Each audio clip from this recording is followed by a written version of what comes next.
ಕಾರವಾರದ ಕಡಲ ತೀರವನ್ನ coast guard ಸ್ವಾಧೀನಪಡಿಸಿಕೊಳ್ಳುವಂತ ಹುನ್ನಾರವನ್ನ ನಡೆಸುತ್ತಿದೆ ಅಂತೇಳಿ ಆ ಭಾಗದ ಜನರು ಆಕ್ರೋಶವನ್ನ ಹೊರಹಾಕ್ತಾ ಇದ್ದಾರೆ.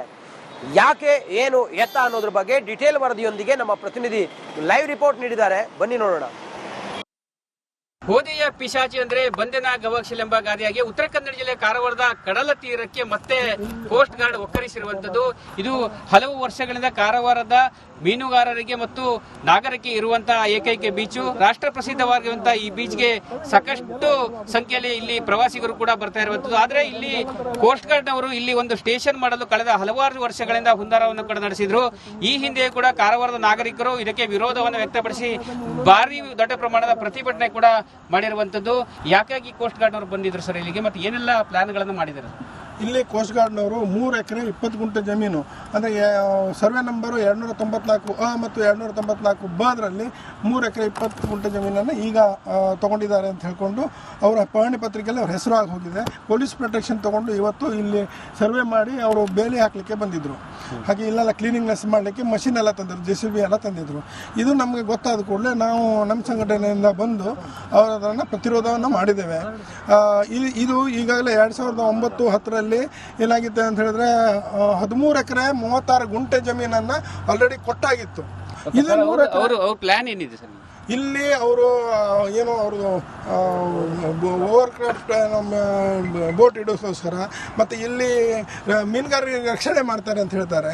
ಈ ಬೀಚೇ ಬೇಕಂತ ಕೇಳೋದು ನಾವು. ಅವರಿಗೆ ಬೇರೆ ಬೀಚ್ ಇದೆ, ನಮಗೆ ಇರೋದು ಒಂದೇ ಒಂದು ಬೀಚು. ನಾವು ದೇಶದ ರಕ್ಷಣೆಗಾಗಿ ಇಲ್ಲಿ ಕಳೆದ 18 ಬೀಚ್ಗಳನ್ನು ಕಳ್ಕೊಂಡಿದ್ದೇವೆ. ನಮಗೆ ಬರಿಗಣ್ಣಲ್ಲಿ ಬೀಚನ್ನು ನೋಡ್ಲಿಕ್ಕೆ ಆಗ್ತಾ ಇಲ್ಲ. ಅಲ್ಲಿಂದ ಗಾಳಿ ಬಂದು ನಮ್ಗೆ ಬೀಸ್ತಾ ಇಲ್ಲ. ಯಾಕಂತ ಹೇಳಿದ್ರೆ ದೊಡ್ಡ ದೊಡ್ಡ ಗೋಡೆಗಳೆಲ್ಲ ಕಟ್ಟಿದ್ದಾರೆ ರಕ್ಷಣಾ ಹೆಸರಿನಲ್ಲಿ. ಹೀಗಾಗಿ ನಮಗೆ ಬೀಚೇ ಉಳಿದಿಲ್ಲ. ಇದ್ದ ಬೀಚ್ ಒಂದು ಇದು ಬೀಚು ರವೀಂದ್ರನಾಥ್ ಠಾಗೋರ್ ಎಂಬ ಹೆಸರು ಇದ್ದಂಥ ಬೀಚ್ ಇದು.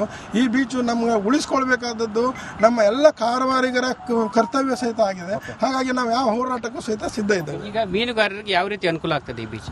ಮೀನುಗಾರಿಕೆ ಎಲ್ಲ ರೀತಿಯಲ್ಲಿ ಅನುಕೂಲ ಆಗ್ತದೆ. ಟ್ರೆಡಿಷನಲ್ ಸಾಂಪ್ರದಾಯಿಕ ಮೀನುಗಾರಿಕೆ ಬಹಳ ಒಳ್ಳೆಯದಾಗ್ತದೆ. ಮಳೆಗಾಲದಲ್ಲಾಗಲಿ ಬೇಸಿಗೆಗಾಲದ ಎಲ್ಲ ಕಾಲದಲ್ಲಾಗಲಿ. ಮತ್ತು ಅಂದರೆ ಸಾರ್ವಜನಿಕರು ಭಾಳ ನಡೆದಾಡ್ತಾರೆ ಇಲ್ಲಿ ವಾಕಿಂಗಿಗೆ. ಬೆಳಿಗ್ಗೆ 4:30ಯಿಂದ ರಾತ್ರಿ 8 ಗಂಟೆ ತನಕ ವಾಕಿಂಗ್ ಮಾಡ್ತಾ ಇರ್ತಾರೆ. ಆ ಥರವಾಗಿ ಒಳ್ಳೆಯದಾಗ್ತದೆ. ಇರುವ ಒಂದು ಬೀಚನ್ನು ಉಳಿಸ್ಕೊಡ್ಬೇಕಂತ ನಾವು ಈ ಬೀಚ್ ಉಳಿಸಬೇಕಂತ ಮುಂದಿನ ಹೋರಾಟಕ್ಕೆ ಭಾಗವಹಿಸಿದ್ರು. ಈಗಲೂ ನಾವು ಮೀನುಗಾರರು ಭಾಗವಹಿಸ್ತಾರೆ. ನೇವಿಯವರು ಇರಲಿ, ಕೋಸ್ಟ್ ಗಾರ್ಡ್ ಇರಲಿ, ಅವ್ರಿಗೆ ಒಂದು ಸ್ವಲ್ಪ ಜಾಗ ಕೊಟ್ಟರೆ ಸಾಕು, ಇಡೀ ಜಾಗೆಯನ್ನು ಕಬ್ಜಾ ಮಾಡಿಕೊಳ್ಳುವಂಥ ಒಂದು ವ್ಯವಸ್ಥೆ ಇದೆ. ಹಾಗಾಗಿ ನಾವು ಹಿಂದೆ ಸುಮಾರು 10-15 ವರ್ಷಗಳಿಂದ ಈ ಬೀಚನ್ನು ಉಳಿಸ್ಕೊಳ್ಳೋದಕ್ಕೋಸ್ಕರ ನಾವು ಹೋರಾಟ ಮಾಡ್ತಾ ಇದ್ದೇವೆ. ಆದರೂ ಈಗ ನಮ್ಗೆ ಯಾರಿಗೂ ಗೊತ್ತಿಲ್ಲದೆ ಇವರು ಬಂದು ಈ ಬೀಚನ್ನು ಕಬ್ಜಾ ಮಾಡಿಕೊಳ್ಳುವಂಥ ಒಂದು ವ್ಯವಸ್ಥೆ ನಡೀತಿತ್ತು. ವಿಷಯ ತಿಳಿದ ಕೂಡಲೇ ನಾವು ಬಂದು ಇದನ್ನು ಪ್ರತಿಭಟನೆ ಮಾಡಿ ಅವರನ್ನು ವಾಪಸ್ ಕಳಿಸಿದ್ದೇವೆ. ಇನ್ನು ಮುಂದಿನ ದಿನಗಳಲ್ಲಿ ನಾವು ಅವರಿಗೆ ಹೇಳಲಿಕ್ಕೆ ಎಚ್ಚರ ಕೊಡಲಿಕ್ಕೆ ಬಯಸ್ತಾ ಇದ್ದೇವೆ. ಇವತ್ತು ನಾವು ಇಲ್ಲಿ ಕೆಲವೇ ಜನ ಬಂದಿರಬಹುದು, ಆದರೆ ಮುಂದಿನ ದಿನಗಳಲ್ಲಿ ಇದೇ ರೀತಿಯಾಗಿ ಅವರು ಮಾಡಲಿಕ್ಕೆ ಪ್ರಯತ್ನ ಪಟ್ಟರೆ ಮುಂದಿನ ಉಗ್ರ ಹೋರಾಟ ಮಾಡಿ ಅವರನ್ನು ಹಿಮ್ಮಟ್ಟುವಂತ ಕೆಲಸ ನಾವು ಮಾಡ್ತೇವೆ ಅಂತ ಹೇಳಲಿಕ್ಕೆ ಇಷ್ಟಪಡ್ತೇನೆ. ಕ್ಯಾಮರಾ ಪರ್ಸನ್ ಕಿಶನ್ ಗುರು ಜೊತೆ ನಾನು ಶೇಷಗಿರಿ ಮುಂಡಳ್ಳಿ, ರಿಪಬ್ಲಿಕ್ ಕನ್ನಡ, ಕಾರವಾರ.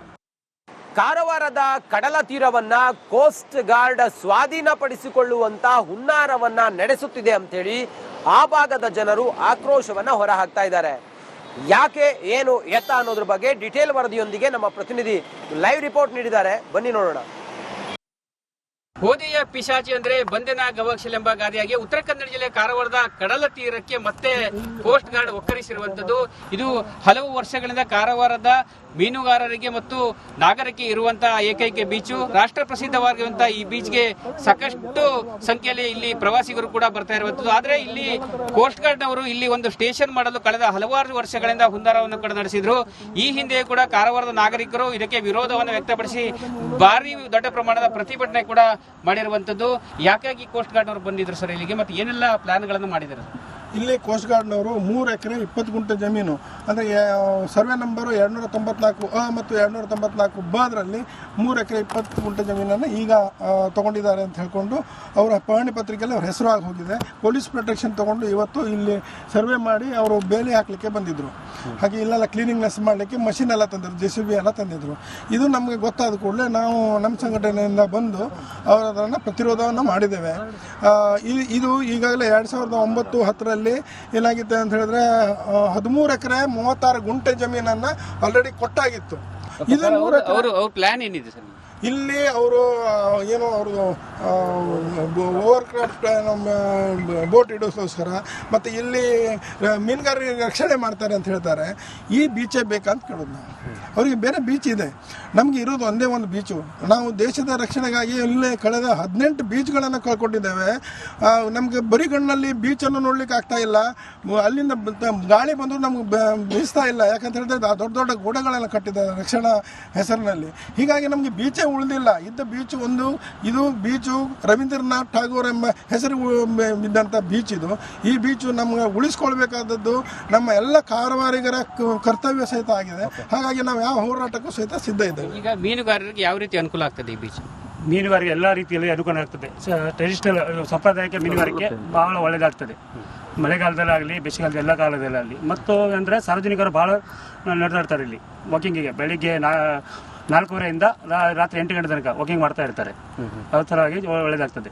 ಇರುವ ಒಂದು ಬೀಚನ್ನು ಉಳಿಸ್ಕೊಡ್ಬೇಕಂತ ನಾವು ಈ ಬೀಚ್ ಉಳಿಸಬೇಕಂತ ಮುಂದಿನ ಹೋರಾಟಕ್ಕೆ ಭಾಗವಹಿಸಿದ್ರು. ಈಗಲೂ ನಾವು ಮೀನುಗಾರರು ಭಾಗವಹಿಸ್ತಾರೆ. ದೇವಿಯವರು ಇರಲಿ, ಕೋಸ್ಟ್ ಗಾರ್ಡ್ ಇರಲಿ, ಅವ್ರಿಗೆ ಒಂದು ಸ್ವಲ್ಪ ಜಾಗ ಕೊಟ್ಟರೆ ಸಾಕು, ಇಡೀ ಜಾಗೆಯನ್ನು ಕಬ್ಜಾ ಮಾಡಿಕೊಳ್ಳುವಂಥ ಒಂದು ವ್ಯವಸ್ಥೆ ಇದೆ. ಹಾಗಾಗಿ ನಾವು ಹಿಂದೆ ಸುಮಾರು 10-15 ವರ್ಷಗಳಿಂದ ಈ ಬೀಚನ್ನು ಉಳಿಸ್ಕೊಳ್ಳೋದಕ್ಕೋಸ್ಕರ ನಾವು ಹೋರಾಟ ಮಾಡ್ತಾ ಇದ್ದೇವೆ. ಆದರೂ ಈಗ ನಮ್ಗೆ ಯಾರಿಗೂ ಗೊತ್ತಿಲ್ಲದೆ ಇವರು ಬಂದು ಈ ಬೀಚನ್ನು ಕಬ್ಜಾ ಮಾಡಿಕೊಳ್ಳುವಂಥ ಒಂದು ವ್ಯವಸ್ಥೆ ನಡೀತಿತ್ತು. ವಿಷಯ ತಿಳಿದ ಕೂಡಲೇ ನಾವು ಬಂದು ಇದನ್ನು ಪ್ರತಿಭಟನೆ ಮಾಡಿ ಅವರನ್ನು ವಾಪಸ್ ಕಳಿಸಿದ್ದೇವೆ. ಇನ್ನು ಮುಂದಿನ ದಿನಗಳಲ್ಲಿ ನಾವು ಅವರಿಗೆ ಹೇಳಲಿಕ್ಕೆ ಎಚ್ಚರ ಕೊಡಲಿಕ್ಕೆ ಬಯಸ್ತಾ ಇದ್ದೇವೆ. ಇವತ್ತು ನಾವು ಇಲ್ಲಿ ಕೆಲವೇ ಜನ ಬಂದಿರಬಹುದು, ಆದರೆ ಮುಂದಿನ ದಿನಗಳಲ್ಲಿ ಇದೇ ರೀತಿಯಾಗಿ ಅವರು ಮಾಡಲಿಕ್ಕೆ ಪ್ರಯತ್ನ ಪಟ್ಟರೆ ಮುಂದಿನ ಉಗ್ರ ಹೋರಾಟ ಮಾಡಿ ಅವರನ್ನು ಹಿಮ್ಮಟ್ಟುವಂತ ಕೆಲಸ ನಾವು ಮಾಡ್ತೇವೆ ಅಂತ ಹೇಳಲಿಕ್ಕೆ ಇಚ್ಛೆಪಡ್ತೇನೆ. ಕ್ಯಾಮರಾ ಪರ್ಸನ್ ಕಿಶನ್ ಗುರು ಜೊತೆ ನಾನು ಶೇಷಗಿರಿ ಮುಂಡಳ್ಳಿ, ರಿಪಬ್ಲಿಕ್ ಕನ್ನಡ, ಕಾರವಾರ. ಕಾರವಾರದ ಕಡಲ ತೀರವನ್ನ ಕೋಸ್ಟ್ ಗಾರ್ಡ್ ಸ್ವಾಧೀನಪಡಿಸಿಕೊಳ್ಳುವಂತ ಹುನ್ನಾರವನ್ನ ನಡೆಸುತ್ತಿದೆ ಅಂತೇಳಿ ಆ ಭಾಗದ ಜನರು ಆಕ್ರೋಶವನ್ನ ಹೊರಹಾಕ್ತಾ ಇದ್ದಾರೆ. ಯಾಕೆ, ಏನು, ಎತ್ತ ಅನ್ನೋದ್ರ ಬಗ್ಗೆ ಡಿಟೇಲ್ ವರದಿಯೊಂದಿಗೆ ನಮ್ಮ ಪ್ರತಿನಿಧಿ ಲೈವ್ ರಿಪೋರ್ಟ್ ನೀಡಿದ್ದಾರೆ. ಬನ್ನಿ ನೋಡೋಣ. ಹೋದೆಯ ಪಿಶಾಚಿ ಅಂದ್ರೆ ಬಂದೆನ ಗವಾಕ್ಷಿ ಎಂಬ ಗಾದೆಯಾಗಿ ಉತ್ತರ ಕನ್ನಡ ಜಿಲ್ಲೆ ಕಾರವಾರದ ಕಡಲ ತೀರಕ್ಕೆ ಮತ್ತೆ ಕೋಸ್ಟ್ ಗಾರ್ಡ್ ಒಕ್ಕರಿಸಿರುವಂತದ್ದು. ಇದು ಹಲವು ವರ್ಷಗಳಿಂದ ಕಾರವಾರದ ಮೀನುಗಾರರಿಗೆ ಮತ್ತು ನಾಗರಿಕರಿಗೆ ಇರುವಂತಹ ಏಕೈಕ ಬೀಚು. ರಾಷ್ಟ್ರ ಪ್ರಸಿದ್ಧವಾಗಿರುವಂತಹ ಈ ಬೀಚ್ಗೆ ಸಾಕಷ್ಟು ಸಂಖ್ಯೆಯಲ್ಲಿ ಇಲ್ಲಿ ಪ್ರವಾಸಿಗರು ಕೂಡ ಬರ್ತಾ ಇರುವಂತದ್ದು. ಆದ್ರೆ ಇಲ್ಲಿ ಕೋಸ್ಟ್ ಗಾರ್ಡ್ ಅವರು ಇಲ್ಲಿ ಒಂದು ಸ್ಟೇಷನ್ ಮಾಡಲು ಕಳೆದ ಹಲವಾರು ವರ್ಷಗಳಿಂದ ಹುನ್ನಾರವನ್ನು ಕೂಡ ನಡೆಸಿದ್ರು. ಈ ಹಿಂದೆ ಕೂಡ ಕಾರವಾರದ ನಾಗರಿಕರು ಇದಕ್ಕೆ ವಿರೋಧವನ್ನು ವ್ಯಕ್ತಪಡಿಸಿ ಭಾರಿ ದೊಡ್ಡ ಪ್ರಮಾಣದ ಪ್ರತಿಭಟನೆ ಕೂಡ ಮಾಡಿರುವಂತದ್ದು. ಯಾಕಾಗಿ ಕೋಸ್ಟ್ ಗಾರ್ಡ್ ಅವರು ಬಂದಿದ್ರು ಸರ್ ಇಲ್ಲಿಗೆ, ಮತ್ತೆ ಏನೆಲ್ಲ ಪ್ಲಾನ್ ಗಳನ್ನು ಮಾಡಿದ್ದಾರೆ? ಇಲ್ಲಿ ಕೋಸ್ಟ್ ಗಾರ್ಡ್ನವರು 3 ಎಕರೆ 20 ಗುಂಟೆ ಜಮೀನು ಅಂದರೆ ಸರ್ವೆ ನಂಬರು 294 ಮತ್ತು 294 ಅದರಲ್ಲಿ 3 ಎಕರೆ 20 ಗುಂಟೆ ಜಮೀನನ್ನು ಈಗ ತಗೊಂಡಿದ್ದಾರೆ ಅಂತ ಹೇಳ್ಕೊಂಡು ಅವರ ಪಹಣಿ ಪತ್ರಿಕೆಯಲ್ಲಿ ಅವ್ರ ಹೆಸರು ಆಗಿ ಹೋಗಿದೆ. ಪೊಲೀಸ್ ಪ್ರೊಟೆಕ್ಷನ್ ತಗೊಂಡು ಇವತ್ತು ಇಲ್ಲಿ ಸರ್ವೆ ಮಾಡಿ ಅವರು ಬೇಲಿ ಹಾಕಲಿಕ್ಕೆ ಬಂದಿದ್ರು. ಹಾಗೆ ಇಲ್ಲೆಲ್ಲ ಕ್ಲೀನಿಂಗ್ನೆಸ್ ಮಾಡಲಿಕ್ಕೆ ಮಷಿನ್ ಎಲ್ಲ ತಂದಿದ್ರು, JCB ಎಲ್ಲ ತಂದಿದ್ರು. ಇದು ನಮಗೆ ಗೊತ್ತಾದ ಕೂಡಲೇ ನಾವು ನಮ್ಮ ಸಂಘಟನೆಯಿಂದ